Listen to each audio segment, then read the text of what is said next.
Hello! Kilala niyo pa ba ako? This is Marky again from PH Books and More. Welcome back to me. No kidding. Welcome back again. Thank you for checking this video out. It has been more than a month since my last update. And pasensya na kayo, February and March were quite busy. I went to many events and many appointments during the past couple of months. So I had no time to do other things. I didn't have much time to read, let alone make videos. So pasensya na kayo doon. And to be honest, I was also considering not to continue making reaction videos. Pero for now, tutuloy ko muna. I have nothing better to do naman. So let's continue doing this. Okay. In the past couple of weeks, I bought several books. I went to many book sales. Of course, there was the Philippine Book Festival. You can check my hauls on my socials kasi baka hindi ko na sila ma-share dito sa videos. Maybe on the post wall dito sa YouTube, I'll probably put them there, but I won't include them in my videos anymore. So there. Okay, with my apologies out of the way, let's start with this reaction video. Today, we will talk about an ongoing comic book series. This is Maharlika by Rexy Dorado and John Ray. So again, this is from the brilliant minds of Rexy Dorado and John Ray Bumanglag, or simply John Ray. And also with art assists from Sam Gumon. The series was released in 2023, but I'm sure matagal na itong na-conceptualize ng creators. The comic book series is an ongoing one, like I said. From what I remember, this is a planned six-volume comic books for the first part. Please don't quote me on that. I'm probably wrong. My memory is sometimes not reliable. But yeah, just imagine six volumes. Currently, each volume that you see here has five chapters that they call tracks, inspired by an album's track list. The covers are really beautiful. They were all done by John Ray. Side note, the reason I became interested in Maharlika was first because of the covers. Pakalat-kalat ako nun sa peak of 2024 sa podium. And then nakita ko yung covers ng tracks 6 to 9 yata. And sobrang nagandahan talaga ako. Wala na akong pera nun masyado. Pero binili ko agad yung volume 1, the red one, and then yung track 6 to 8 or 9. The covers really caught my eye. And little did I know, I would also enjoy the story. If you like colors sa cover, details in the illustrations, etc., wala na kayong hahanapin sa artistry ni John Ray. Then, combine that with Rexy storytelling and you will have an amazing read talaga. I also have to mention that there are variant covers. Hindi ko lang maalala kung sino yung artists, pero I know they are prolific in the comics industry here in the Philippines too. So just check them online. I'm sure if you check the Instagram page of Reagan Press, you'd get to see all of the variant covers then. Okay, let's now talk about the series. On to the setting. The story is set in a universe where the Philippines is a superpower. As you go through the story, it makes you wonder, is this a good thing or is this a bad thing? The Philippines as a powerful nation is an amazing concept, amazing thought. But as you know, there are always two sides to a coin. Here we follow several characters. Think of them as agents, spies, and they are trying to stop destabilization attempts. archetypes. Some of them are. There are also elements related to time, pero hindi ko na i-detalye to avoid spoilers. If you enjoy science fiction and Japanese animation, then you should really pick this up.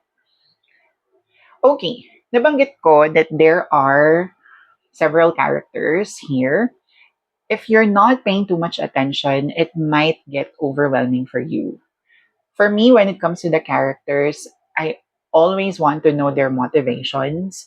And here, that's exactly what you want to figure out. I guess yun din yung reason kung bakit wala pa akong favorite character because hindi pa clear sa akin yung motivations nila. I do think Akira is very interesting. He reminds me so much of Suzuki Aizen from Bleach. I don't know why. Think think wrong of me, but I really love Suzuki Aizen. I don't know why. I really love him. I also love that the characters were so spread out in the story. You just don't know who to root for, you don't know who to trust, and that makes it more exciting. Truly exciting, actually.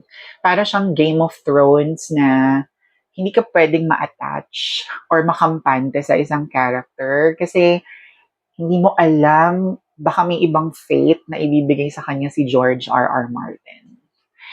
I hope you get the connection or the comparison.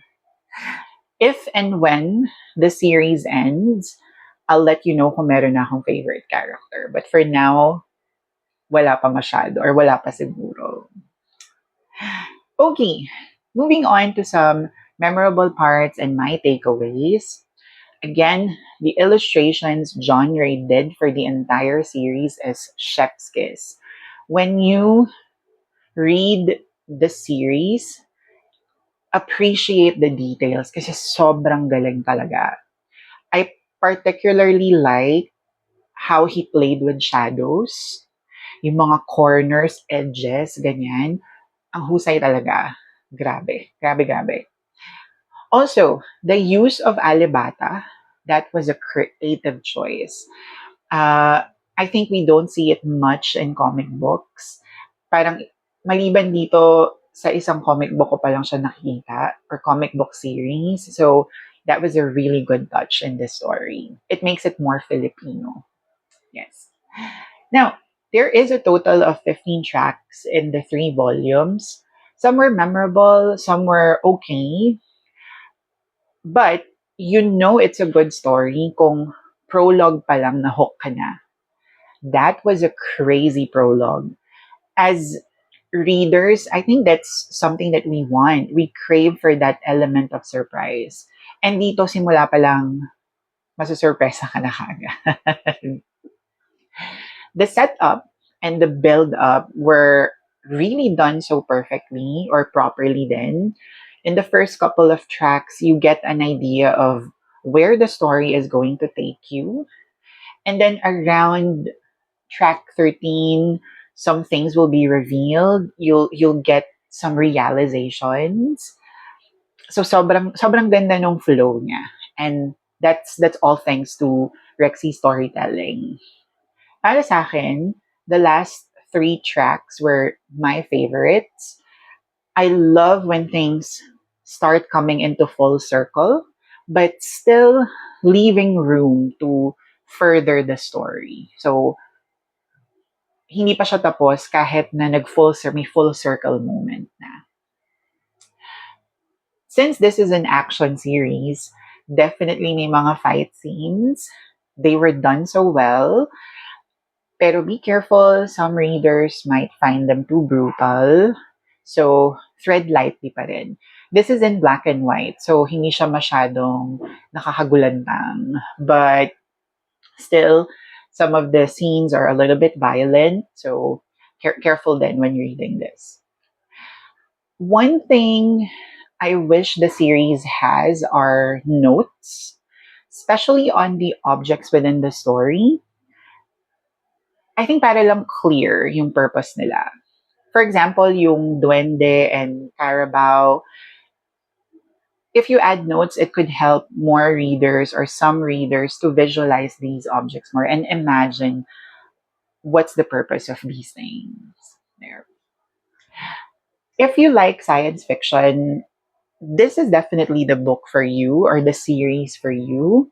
The storytelling is good, the illustrations are amazing, and there are twists and turns that will keep you from reading this, or that will keep you from continuing to enjoy the story. I'm looking forward to the rest of the story. I'm sure medyo matatagalan yon because nasa volume 3 pa lang tayo. But I'm excited and looking forward na magawa siya ni Rexy at saka ni John Ray. Um, if fan kayo talaga ng Japanese animation, you will love this one. So grab these during book festivals, during Comic-Con. Follow niyo yung Raygun Press for their schedules. Kasi, yeah, you shouldn't miss this story. And there you have it. Feeling ko wala akong masyadong nasabi about the story, but probably that's better. So I won't spoil anything. I think this is something na pag diniscuss mo yung details, baka mas spoil mo yung ibang readers. So, yeah, hopefully enough naman yung nasabi ko. This is definitely not the last time I'll talk about Maharlika because, again, the series is ongoing. So, expect more reaction videos in the future. I grew up reading comic books, funny comics to be specific. And reading Maharlika brought me back to that time in my life na weekly nag-aabang ka sa newsstand ng bagong issue. So, it was a nice feeling talaga. Yes, modern story itong Maharlika, but it has elements of that classic Pinoy comics feel, and I truly appreciate that. Thank you so much, Rexy, John Ray, and the Reagan Press team, not only for these complimentary copies, thank you, but also for the nostalgia that the story brings. I also want to express my appreciation to the people behind Funny Comics who had a really big impact in my life as a reader. Sa Funny Comics ako natutong magbasa, or sa Funny Comics ako nahasa magbasa. So, I also owe them a lot.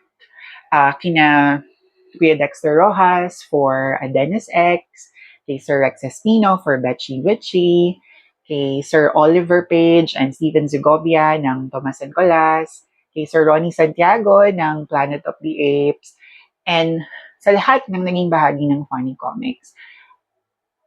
I really appreciate all that you did for children and people who grew up reading Funny Comics. And syempre, salute to all the creatives who are keeping the spirit of Filipino comics alive. Sana humaba pa yung buhay nyo para makontinue nyo pa rin na buhayin yung Filipino comics. Okay, maraming salamat din for listening to my reaction. Please stay tuned for more videos on the way. As always, links and details related to the series will be in the description below. Thank you, thank you. This is Marky again from PH Books and More. Stay safe, and I'll see you soon. Bye!